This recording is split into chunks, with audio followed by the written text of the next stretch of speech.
that people grab their attention? That works so much easier on adults usually. So, right, so welcome to Bishop Julius Hall. You don't know my name is Jack, but when I was at university, I actually stayed here for my first year as a student, and then I stayed another 2 years actually as a staff member or an RA person, who is basically the person who goes around and stops everybody from drinking too much. And it's the same for Tim and also Yeleni. We all stayed at this hall, so there's a bit of a connection. So this is our turf, so we know how things work around here. If you need any help about stuff about the hall, I can probably help you because I was only here last year, so I know how most things I was here the year before. Yeah. So things have changed since Tim was here, but I know how it runs. But Elizabeth is in the office, and she should be here till about dinner time. So the important things you need to know, in case of an emergency, just run for a door. If it's a fire, we don't run, you should walk through the door. But we go out onto the street and then we walk down south towards this field. Just follow the people in front of you. But pretty much it goes down the road until there's an empty green space and you can wait there. In an earthquake, find something solid, probably the person next to you might be, but if you hold on to them and then go out the same way. We all meet out on the green field. For the bathrooms, they're in the foyer, just to the side near the front door. You'll see a little inlet there, just go in there. And if you behave during the first hour, we'll bring out the drinks at 5. So, we can introduce our speakers. Right, so we've got 4 speakers lined up, and hopefully 4 of them will turn up. At least one of them has, so we're away. The whole idea of this part of the session is for it to be a little bit more relaxed, but just to give you, snapshots of the industry, what's happening, how some of the kind of technical stuff we've been doing with maths and diagrams and AI and whatnot might actually be used by graduates in the long term, just so you've got that in your minds when you're teaching it sort of way back. I've got Mike Trengrave is speaking first. Now Michael's from Orion Health, which is probably one of New Zealand's largest employers of computer scientists, I would imagine. Yeah, we've got a development team of 280. Okay, only 280, and but literally employing graduates by the dozen, and so have been a big supporter, obviously, of making sure that there are plenty of graduates from employ as well. Orion Health has been based in Auckland, still is, yes, and but are setting up in Christchurch as well. And I'm going to let you talk more about exactly what's going on. But thanks very much. Awesome, thanks, Tim. So I work for Orion Health here in Christchurch. I'm the test team leader, so we have a team of about 24 developers down here in Christchurch, and all different skills in the teams, and we have about half a dozen testers who test the software that are with the team. So I'm going to talk about the process we use to develop software, and the way the teams work, and how we manage running 280 developers on 16 parallel projects that release every 4 months. We have a release. But first, I just want to start with a bit of an introduction of where things are at for us, and growth, and what we see happening in the high schools and in the IT classes. So one of the major concerns for us is that we don't have enough graduates coming out of the tertiary institutes to employ. So this summer we've just employed 40 graduates up in Auckland. We've employed 20 graphic design graduates for our dev team, but we still can't employ full-time the numbers we need. And one of the things we looked at, is what's happening in the high schools. Why are kids engaging? And it's been a learning journey for us, and one of the things we've learned about is the advancement of the digital technologies curriculum and the upskilling of the teachers. And to go along with that, we feel as industry we should be helping and assisting and supporting and cheering you guys on. And one of the things we want to do is create this perception shift of what IT is to our young kids, to high schoolers. Is IT just a thing for the geeks, for the nerds, or is this something I want to get involved in? So we've sort of started this initiative called Co-Club, which is aimed at engaging kids in IT by hopefully by showing them a different picture of the possibilities. So one thing we've been doing is going and speaking in high schools, and one thing we've started here in Christchurch is a co-club over in Aranui. And I spoke there a couple of months ago, and we showed a video, which I'm actually just going to show you now to get started. So what you'll see on the screen is a pair of turntables, and the software embedded in the turntables is created by a Kiwi software company which actually started here in Christchurch called Serato, and they're now based up in Auckland. So the idea is perhaps kids aren't going to be compelled to study IT if they saw our healthcare solutions initially, but something like this really speaks to what the end product can be. So we put together a presentation, showed the video, and afterwards we had 15% of the entire school come and sign up saying, hey, we want to learn to code. And so we've only got 7 computers over there, so we've got this big backlog. But the fact is, kids do want to engage. Let me just bring this.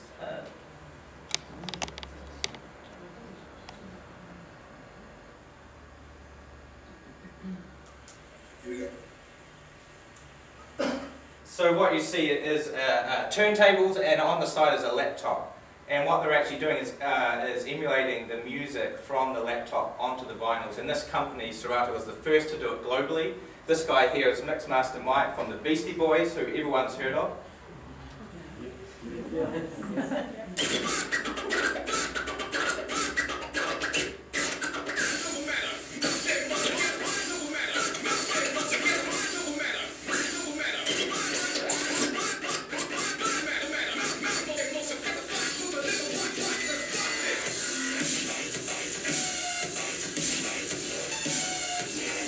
So there's an incredible amount of technology embedded in that system right there.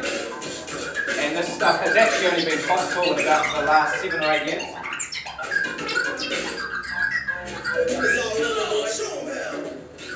It gets better and better, but he actually starts twisting the vinyl at the end. But I just wanted to show that as an example of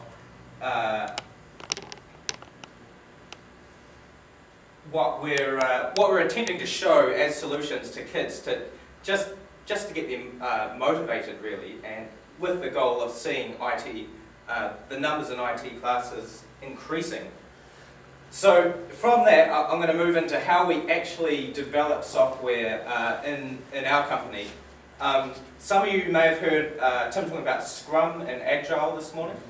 If I was to say, tell me what Scrum is in less than 140 characters, who could do that?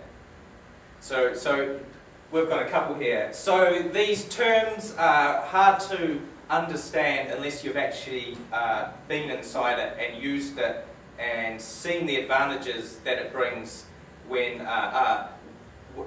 without it. So I've got the waterfall model to show you afterwards, but I'm going to show Scrum first. So what it's all about is having a cycle where we have the product backlog here. So let's just say this is a feature. This is a web portal to go in a hospital. When you look at it, it's an elephant. This thing is massive, it's super complex, it's hard to understand, and it's like, where do we start? So what the process is, the product owner or the product manager begins to break down features within it into what's called the product backlog, and they will prioritize those features. And a feature might take 2 weeks or 6 weeks to implement, but it's not the elephant. There are many features that make up the elephant, and the idea is to break it up into bite-sized chunks. And the first chunk is a feature in the product backlog. Then we do things in 2-week cycles. So we have a 4-month process that we would have bitten off, hopefully bitten off everything in the product backlog. Then we have the whole team operates on a 2-week process. So on a Monday of the first sprint, we will come in and we'll grab one of these features, and as a team, this is quite an important concept, we operate in cross-functional teams. So the developers are not working on stuff just as developers, testers are not over here as testers, product managers, we have user interface designers, and we have documentation experts. So we're all in one product team, one dev team. There might be 10, and there might be 4 developers, 2 testers, a product manager, a business analyst, a user interface designer, and a documentation person, and we do everything as a team. The other important thing is everyone's equal in the team. There isn't someone who's up here and the rest of the team's down here. So we come into what we call a sprint planning meeting, and we grab one of these features, we get it up on the board, and we begin breaking the feature down into even smaller chunks. So we'll come out with a bunch of sort of development tasks that the team is committing to do over the sprint. So we call the 2-week cycle a sprint. So during the sprint planning meeting, basically it's the team committing to doing a certain amount of work in that 2 weeks. And the other thing about Scrum is that that's actually incredibly freeing for a team. So it's very easy for a product manager just to throw everything at a team and overload them. So the idea is it's actually freeing the teams deciding and committing to what they can undertake in a certain amount of time. And the team, after a couple of sprints, the team actually learns how much they're capable of achieving. So when we're breaking things down, you might have, so in Scrum we estimate the individual bits in the feature. So the team will estimate as a group how much effort is required to do that bit. And then we might have 25 tickets which represent different components, and they all have like effort estimated on it. And we add all that up as another key word here is capacity. So how much can the team achieve? It's not hours, it's just an effort.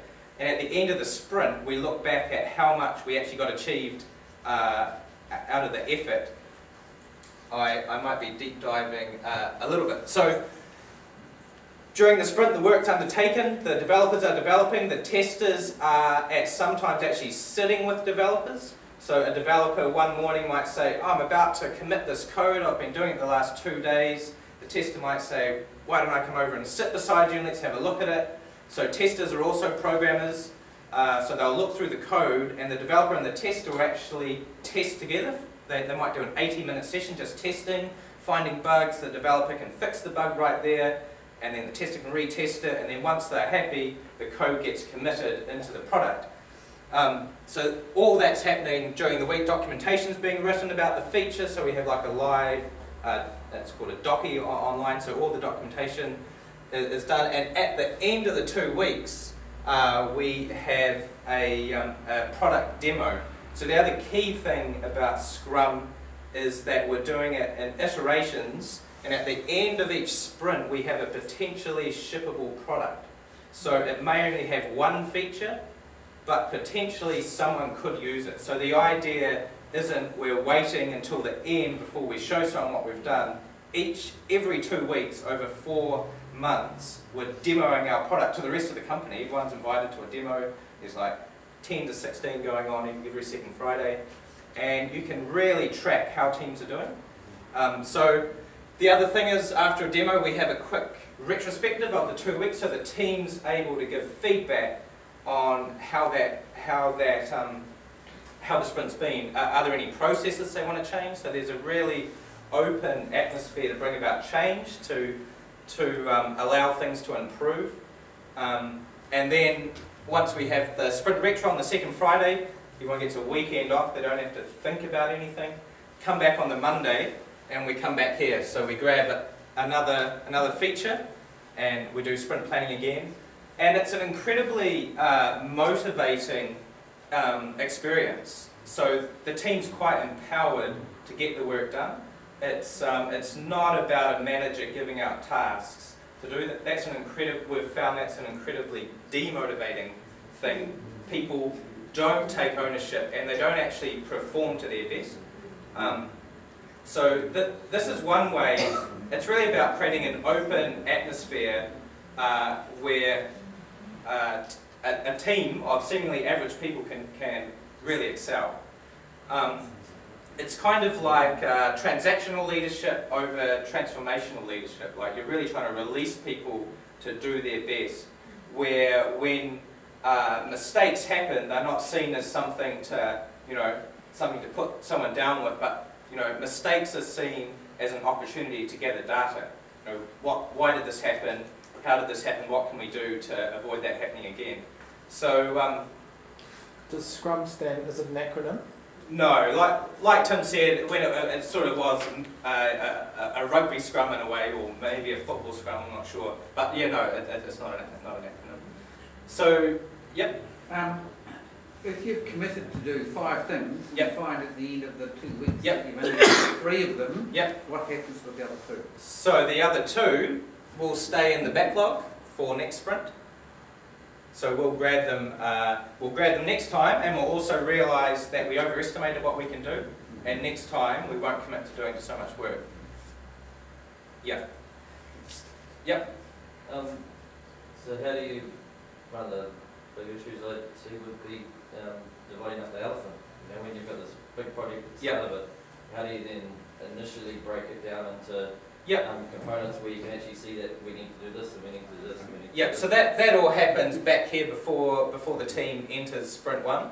So there'll be a product owner, there'll be a business analyst, there will be a project manager, and maybe the dev lead and the test lead will come in and actually look at it and break it up and kind of elaborate out. So the idea is you don't have to know everything, but we want to have some requirements around these. We want to know that these equal what we want.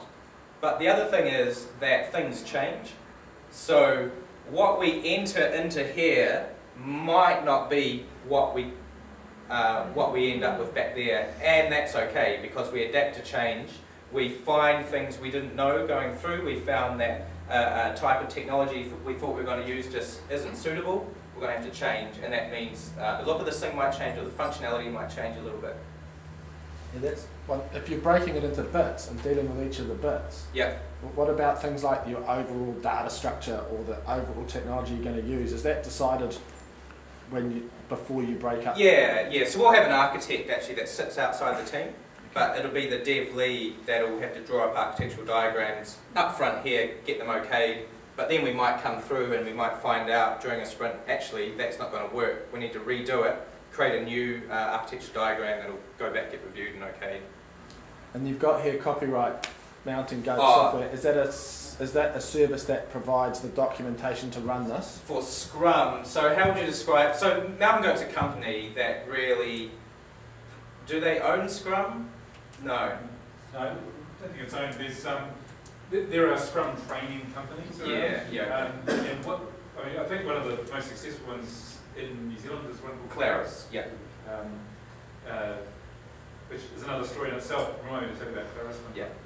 Yeah. So they come into the business and say, we'll teach you how to set up a workflow so you can run like this. That's right. So teams will adopt out of the waterfall process to Scrum, and it's actually incredibly difficult to do because there's a lot of psychological stuff that goes on. People kind of want to just do tasks, or some people do, just want to be told what to do and do it. But this really transforms the whole environment where individuals become responsible for the work within a team and self-organising. That's probably the other big thing, is that managers stay well out of it. Managers don't actually have any role within a sprint at the planning, at the during the sprint, and at the demo. There's no manager present. One of the things that strikes me about this model is that the people that are working in your team at the moment don't have an overview. Oh no, they do. They absolutely do. So anyone in the team can see the full backlog. So we have boards with sticky notes. So these will be sticky notes on a board, like the major chunks, and then we'll have a sprint backlog that has everything's up in sticky notes. And then also we have a fully detailed wiki where you can go in and see all the UX requirements of these, all the functional requirement documentation. Yeah. No, it's completely open. Like the whole process is open. Yeah. Renee.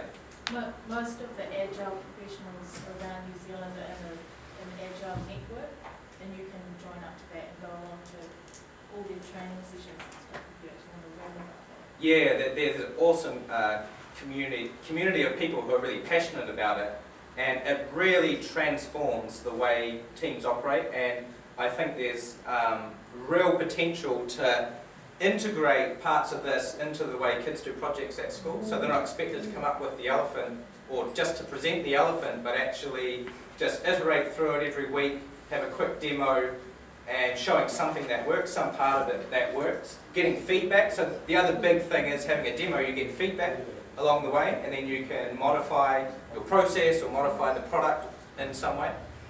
We've used that for 3 years in the class with kids aged 7 to 18, and we get Claris mentors and coaching and stuff.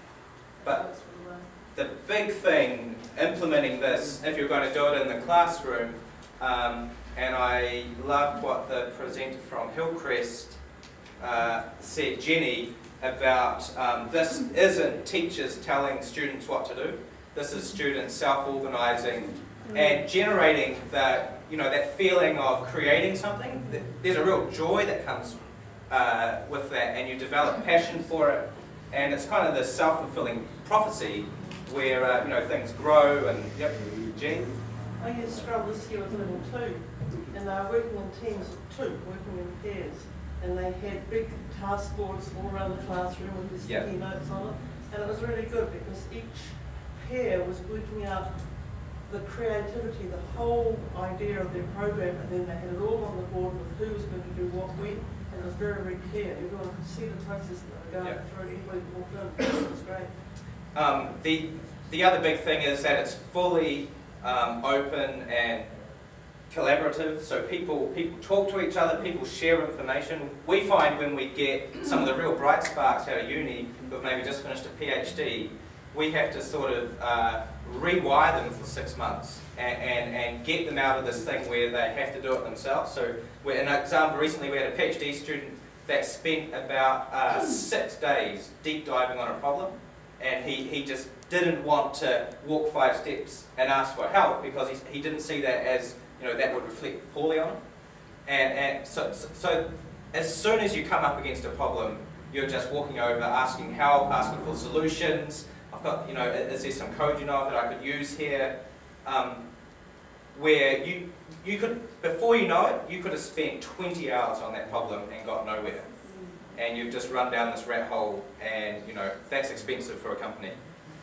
So that's Scrum, a quick overview of Scrum. Hopefully there'll be a couple minutes at the end, and I can answer some more questions. So I've got a friend over in Sydney who works for Commonwealth Bank, and he's employed full-time just to work with their software teams to help them move over to Scrum. And he posted this thing on Facebook a couple of days ago from a workshop he did, which was, so here's another explanation of Scrum, which may be able to help you. But one of the main things here, so if you Google Agile Manifesto, that's sort of the crux of the whole thing. So we value working software over comprehensive documentation. And that's like a mindset shift out of uni a little bit. Also, we value people and interactions over processes and tools. I can't quite read those other ones there. So, responding to change over following a plan. So, stuff happens, we need to adapt. It's got 5 or 10 minutes. Yeah, okay. So this is Waterfall. What we don't use, this is not what Scrum is. So Waterfall is, okay, as a company, we've got a year, we've got an elephant we want to be produced. We're going to start and spend the first 2 months getting the requirements done, maybe by the architect and some other people. Then we're going to get our designers on board for a couple of months. They're going to get all the user design built up. They're going to do that. Then we're going to chuck it over the fence to the developers. They've got 2 months to do their stuff, to turn this elephant into a working, moving thing. Then we're going to do some integration of all the features that were developed. Then we're going to throw it to the testers, and they're going to spend a couple of months testing this thing, making sure it's good to ship. Then we're going to deploy it. And so Scrum turns that upside down, where everyone's involved from day one. and the team is working as a team. So one of the big things is cross-functional teams, and you might find that in your classes. You have people who are really good at graphic design, some people are really good at coding, others have a bit more sort of management style, they like to sort of have a high level view of things. So this style is just like going out the window. Companies are trying to run away from this now because it just costs so much money. So is this an overpay without testing? It could be. You would almost guarantee, and NovaPay was actually it was outsourced, and you can almost guarantee that they did it that style. So just wrapping up. So this is from July, but I did this morning in TradeMe just to check where it was at. So where are the jobs currently for our students when they graduate? So if you go to TradeMe and put in science and technology, you're going to come up with 40 jobs. If you put in computer science, currently you're going to come up with over 1,000 job vacancies in New Zealand. So as a company, we've got over 100 job vacancies right now that we just can't fill. So about 40% of our team is from overseas here in Christchurch.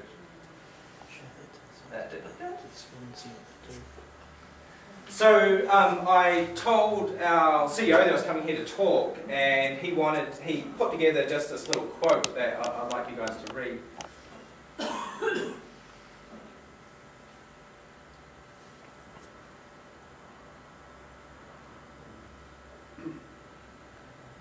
So as industry, we are really passionate to see you guys do well, and to make sure you have the tools that you need, the digital tools to teach the digital curriculum. So we're working on quite a few things, and we want to become more engaged and help where we can. But yeah, we think you guys are doing an amazing job. It's really cool to see so many of you here. So we've got an office here in Christchurch, and we're totally open to having class visits. We've had Renee and her students come in one morning, and they joined the stand-up. Then they split out with developers and testers and with BAs, and they sat for about an hour and switching around, just seeing what it's actually all about. So we're totally open to that. We've also got an office in Auckland. I can help you get a visit up there if you're based up there. So yeah, thank you for listening, and there may be, is there a minute or two for questions? Or maybe one or two questions, yep. and then we'll have more discussion later on. Sure, yeah. Can I ask about Code Club? What actually is Code Club? So Code Club is really currently just a physical location over in Aranui where we teach kids to code, and we're wanting to expand that a bit more, and we're looking at what we can do in the coming year or two with the Network for Learning as well, whether we can sort of virtualize what we do over there. What sort of charges do you charge? We're free. Oh, If you want to come and visit, you know that's we're just open to that. If you want someone from within Orion to come into your class, we already have a number of people doing that. So you're welcome to get There's in touch. a number of ambassadors with the Future in Tech. Yeah, so Future in Tech. So Catherine at Future in Tech is the one to get a hold of. And Catherine is speaking tomorrow, briefly. Awesome. Okay. Well, thank you. Thank you.